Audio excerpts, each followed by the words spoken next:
Amigo y amiga que me escuchas, te damos la bienvenida nuevamente a Púlpito Reformado. Te habla el reverendo Carlos Cruz Moya y te invitamos a que te quedes con nosotros en la próxima hora para que escuches palabra de Dios, la palabra que no se equivoca, la palabra que no vuelve atrás vacía, esa palabra que como espada de dos filos penetra hasta lo más profundo del corazón del hombre y la mujer. En esta hermosa noche vamos a tener el tema tradiciones navideñas en la iglesia antigua. En esta noche me acompaña el diácono Ángel Carrasquillo. Buenas noches, hermanos, y que el Señor les continúe bendiciendo. Estás escuchando Púlpito Reformado, la voz de la Reforma Protestante en Puerto Rico. Estamos en el segundo programa sobre tradiciones navideñas en la iglesia antigua. Damos gracias al Señor, ¿verdad? Como estamos diciendo, el 25 de diciembre, la iglesia entonces lo utiliza para contrarrestar la fiesta pagana del sol. Por lo tanto, hay una búsqueda pedagógica, ¿verdad?, de enseñarle a los paganos sobre Cristo, sobre el nacimiento de Cristo, sobre cómo Dios se hace hombre y contrarrestar la fiesta pagana. Pero Constantino el Grande sí era sincretista. Constantino buscaba, en cierta medida, unir la fiesta pagana del sol con la fiesta cristiana. Y habíamos visto la semana pasada que ya existían sermones de Agustín, por ejemplo, que atacaban esos conceptos de sincretismo, que atacaba a ese concepto de buscar una mezcla, ¿verdad? Una mezcla total entre el paganismo y el cristianismo. Tenemos los sermones, como dije anteriormente, de Agustín. San Ambrosio también ataca ese concepto de tratar de mezclar la fiesta. Por eso hoy, la fiesta del 25 de diciembre, hemos logrado extirpar todo recuerdo del culto al sol. De hecho, nadie lo menciona. Exacto, del culto a Mitra. Pero entonces, otros insisten en mencionarlo, cuando ya todo el mundo ha olvidado eso. Y la fiesta se ha institucionalizado como una fiesta de Cristo. De Cristo. Y por eso es parte de la celebración de Navidad. Ahora, como dije anteriormente, ya los cristianos de Oriente celebraban el 6 de enero como el nacimiento de Cristo. ¿Y por qué? Porque ya había una corriente herética, una corriente gnóstica, ¿verdad? Gnóstica, que buscaba enfatizar el 6 de enero como una fiesta para Cristo, pero desde el punto de vista del bautismo. ¿Y por qué ellos insistían en el bautismo? Y esto es muy importante, porque para el concepto gnóstico, el Cristo vino sobre Jesús, que ese es el concepto gnóstico, el Cristo vino sobre Jesús en el bautismo.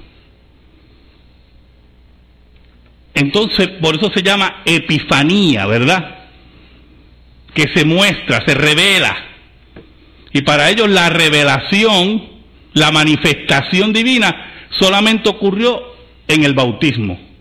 ¿Qué pasa? La iglesia, para contrarrestar eso, la iglesia de Oriente decide entonces celebrar el bautismo y el nacimiento de Cristo el 6 de enero. El 6 de enero. Por eso todavía las iglesias de Oriente celebran el nacimiento de Cristo el 6 de enero. Pero la razón es contrarrestar, escuche bien, contrarrestar los conceptos gnósticos y paganos, porque ¿cuál era el otro? ¿Qué se celebra también el 6 de enero? La fiesta de Dionisio. Entonces la iglesia, para contrarrestar todos esos conceptos, decide celebrar, la Iglesia de Oriente, la Navidad el 6 de enero con el bautismo. Y no solamente, mire, la Navidad, lo que se conoce como Epifanía, manifestación, ¿verdad? La Iglesia de Oriente empezó a unir otras fiestas el 6 de enero, porque lo que busca es acallar la voz del paganismo. Y fue tan fuerte que se movió a la Iglesia de Occidente. Pero ¿qué pasa? La Iglesia de Occidente, en Roma principalmente, tiene un problema con el 25 de diciembre y la celebración pagana, que era una celebración, mire, por todo lo alto. Y los cristianos entonces deciden, muy importante, los líderes cristianos deciden que el 25 de diciembre se convierta, separan la fiesta de Epifanía el 6 de enero de la del 25 de diciembre y separan la fiesta para contrarrestar, como dije anteriormente, la fiesta pagana del 25 de diciembre. O sea, usted ve una labor que, una labor de vida, de aplicación de vida teológica y pedagógica de la iglesia para luchar contra el paganismo. Así que, en ese sentido, hermano, la iglesia busca crear ese nicho muy importante de contrarrestar todas esas fiestas paganas, esas actividades paganas, introduciendo fiestas y memoria cristiana. Memoria cristiana. Y bíblicas. Exacto. Y lo logró. Uh-huh. Logró eliminar, ¿verdad? Todo eso. Mire, ya se han encontrado hasta liturgias antiguas sobre la Navidad del 6 de enero. Hay una que empieza con un coro: nacido en Belén, educado en Nazaret, vivió en Galilea. Y entonces el que dirige, que es el pastor, ¿verdad?, el ministro del obispo, leía el Evangelio de Mateo, el relato de los magos, el coro respondía nuevamente y decía: hemos visto una señal del cielo, la estrella de luz. O sea, que usted ve que hay un conjunto de labor de la iglesia para contrarrestar el paganismo. Oiga, y la iglesia lo logró.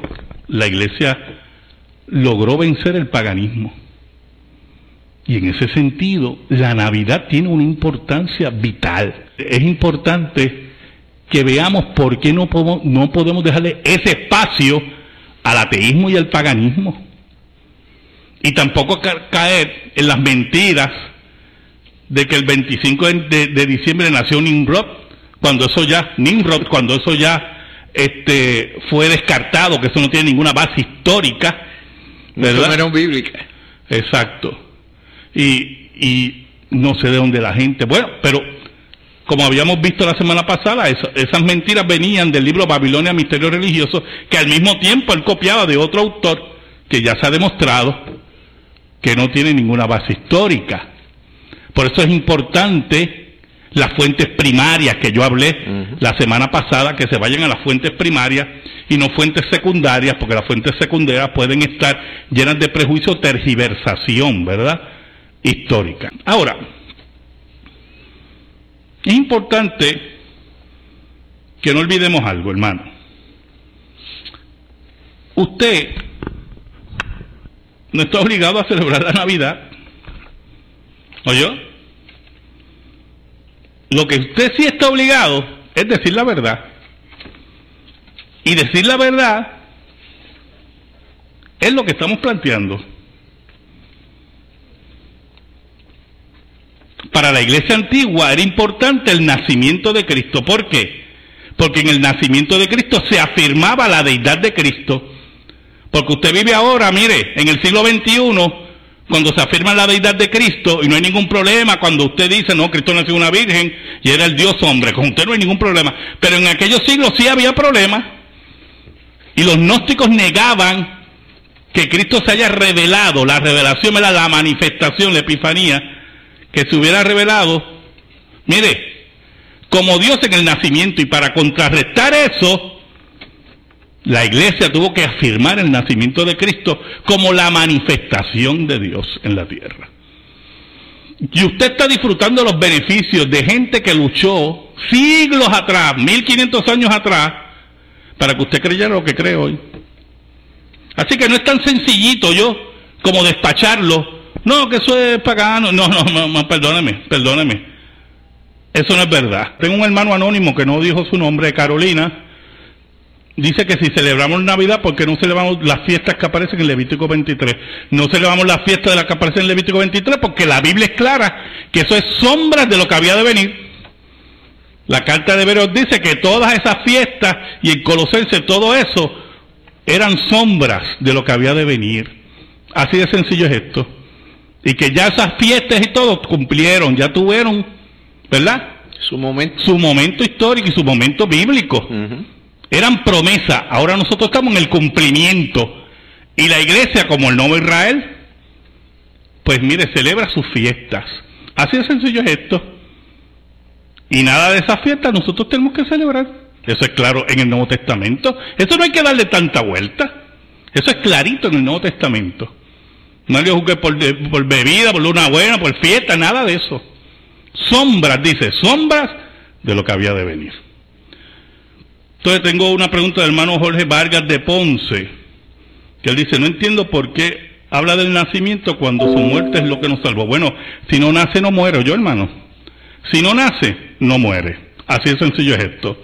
Eso es lo primero. Y lo segundo, la iglesia, escuche bien, la iglesia decide celebrar la Navidad por razones cristológicas, ¿oyó? No por razones soteriológicas. Y eso es lo que la gente no entiende. La iglesia, para contrarrestar al gnosticismo, para contrarrestar el paganismo, decide introducir la fiesta de Navidad, para enfatizar que Dios se hizo hombre, que Dios se manifestó allí en el nacimiento. Así que tenemos que ver la perspectiva que la iglesia toma desde el punto de vista pedagógico en los primeros siglos para contrarrestar ¿qué cosa? Las mentiras que existían del gnosticismo y del paganismo.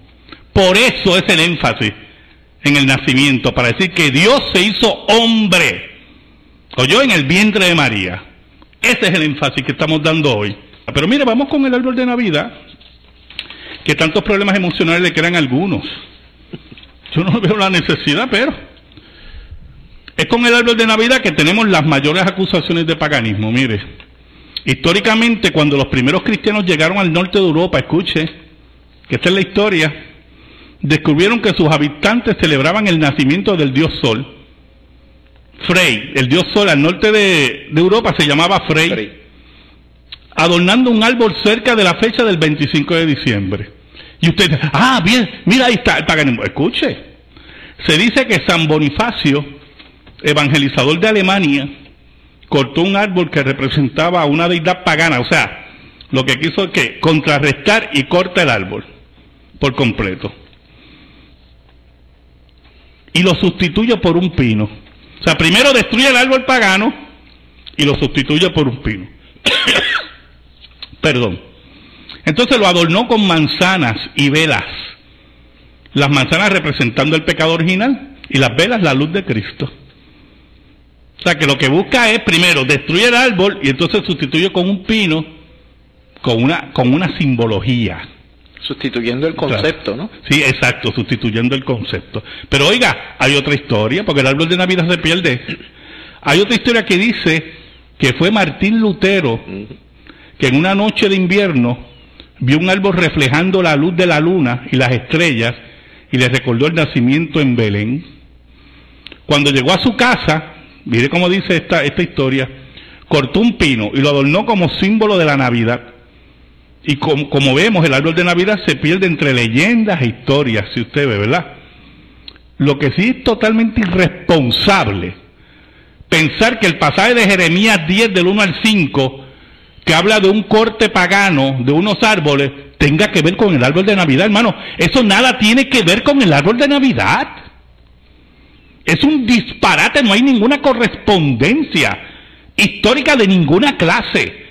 Que lo que ocurre en Jeremías 10 del 1 al 5, por cierto, antes de que Cristo naciera, con el árbol de Navidad. Pero aún más, yo quiero leerle del libro Babilonia Misterio Religioso algo muy importante.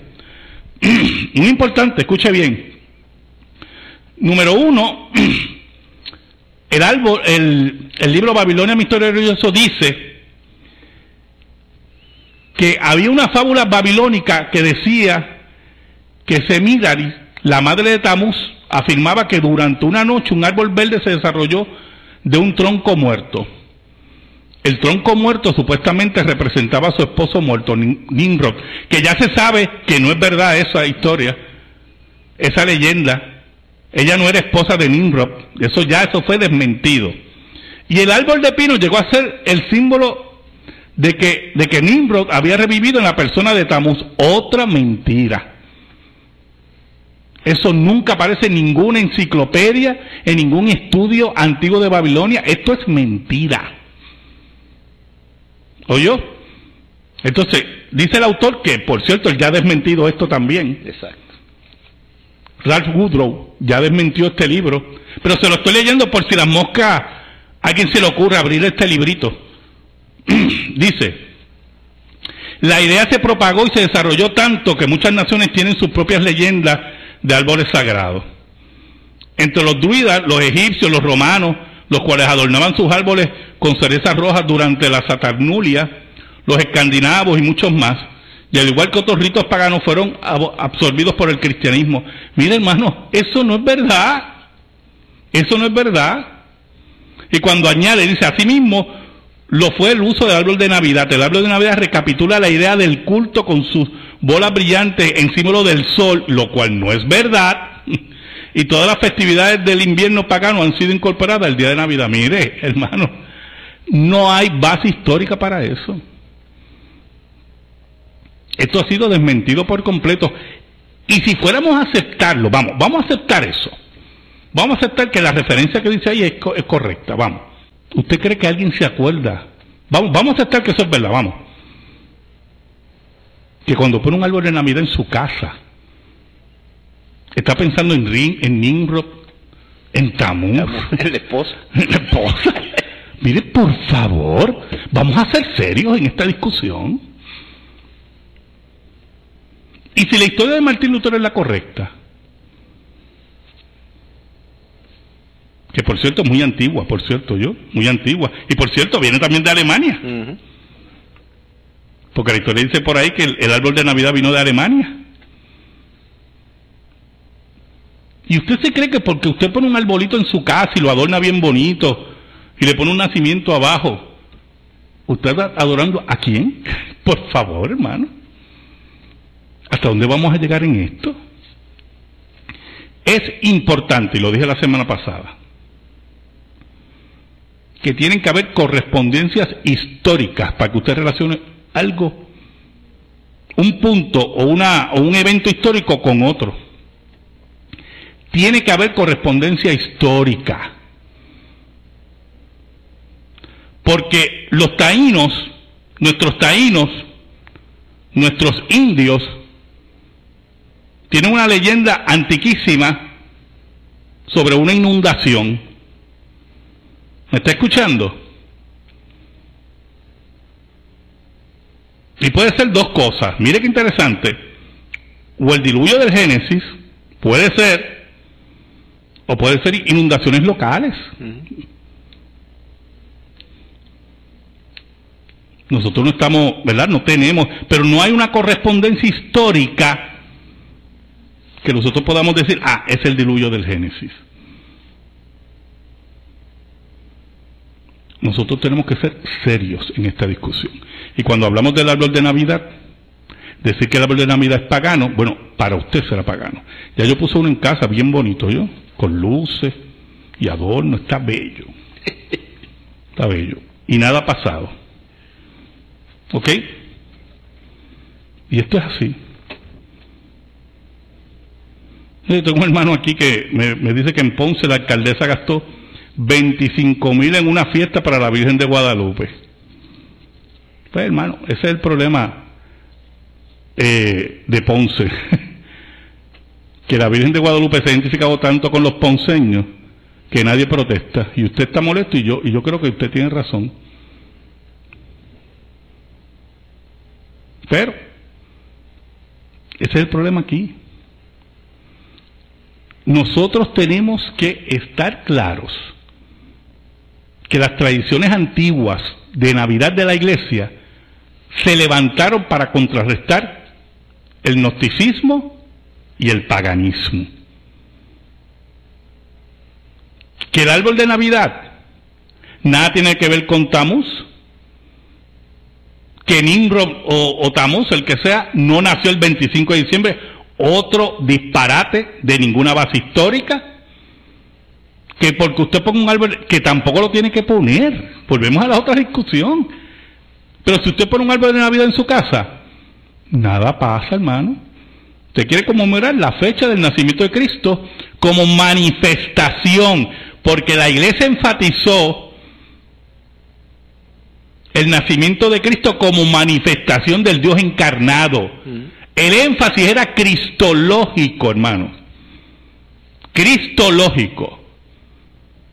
Porque está unido también a Nicea. En Nicea se define la doctrina de la Trinidad y se habla de la deidad de Cristo. Y para contrarrestar no solamente el arrianismo, que negaba la deidad de Cristo, también al gnosticismo. Y entonces el énfasis está en el pesebre. Y por eso lo celebramos. Ahora, desde la óptica del siglo XXI, escuche bien, nosotros no le vamos a dejar este espacio a los ateos, a los impíos, a los enemigos de la Navidad. Nosotros vamos a recordar a los impíos, a los ateos, a todo el mundo, que Cristo vino hace 2000 años. Y la Navidad es una forma de recordarle que esta fiesta es nuestra, que está insertada en la cultura, y que no estamos dispuestos a cercenarla, ni extirparla de la cultura, porque a 2 o 3 ateos, enemigos de la Iglesia, le dé la gana. Así de sencillo. Y para eso recurrimos a la historia de la Iglesia y vemos los esfuerzos de esos maestros de la historia de la Iglesia y de esos líderes de la Iglesia que no tenían las luchas que nosotros tenemos en ese sentido, y dicen, ¿cómo podemos contrarrestar esto? Así que mire, si tenía duda, ponga su árbol de Navidad. Si tenía duda, celebre la Navidad, celebre. Y son muy importantes. Son muy importantes. Mira, un anónimo, porque no se identifica. Todas estas cosas como árboles, regalos, no son vanidad. No, como pintar la casa tampoco es vanidad. Porque si todo lo que yo voy a hacer esfuerzo, porque yo me imagino que este anónimo, si su mamá está viva, celebra el Día de las Madres, ¿verdad? Y le da regalos. Y eso no es vanidad, porque, ¿verdad? ¿Y por qué va a ser vanidad que yo quiera dar regalos a mi familia en el tiempo de Navidad por festividad? Por favor, ¿pero qué cosa es esa? Yo digo unas cosas que me sorprenden. Así que en ese sentido, hermanos, tenemos que entender estas cosas. Y tenemos que ir a la historia de la Iglesia. ¿Oyó? Y ver el gran esfuerzo de nuestros hermanos. Porque la Iglesia no empezó hoy, ni empezó hace 15 años, ni hace 100 años, ni hace 200 años, ¿oyó? Y esos hermanos enfrentaron muchas luchas, muchas luchas. Pastor, yo quería hacer un breve comentario, y es porque la semana pasada usted mencionó que algunos líderes de iglesias y demás utilizan este libro para establecer unas pautas que están incorrectas. Y ahora con la tecnología, el internet, oiga, cuando usted adquiere un libro, busque información acerca de ese autor. Muy importante, muy importante. Porque este autor que estamos hablando aquí, ya él negó que todo ese libro era correcto. O sea, gran parte del libro está incorrecto. Y al contrario, pues, sugirió y pidió que no se vendiera más. Así mismo es. En esta noche, amigos y amigas que me escuchan, muchísimas gracias. El próximo sábado, por WBMJ San Juan, 1190, WCGB Juana Díaz, 1060, WIBB Vieques, La Isla Nena, 1370. Escucharás Púlpito Reformado, la voz de la Reforma Protestante en Puerto Rico. Le pido al Señor que bendiga tu vida, bendiga tu hogar, bendiga tus hijos, bendiga tu trabajo, y que la paz de Cristo, que sobrepuja todo entendimiento, siempre esté sobre ti y los tuyos. Dios te bendiga ricamente.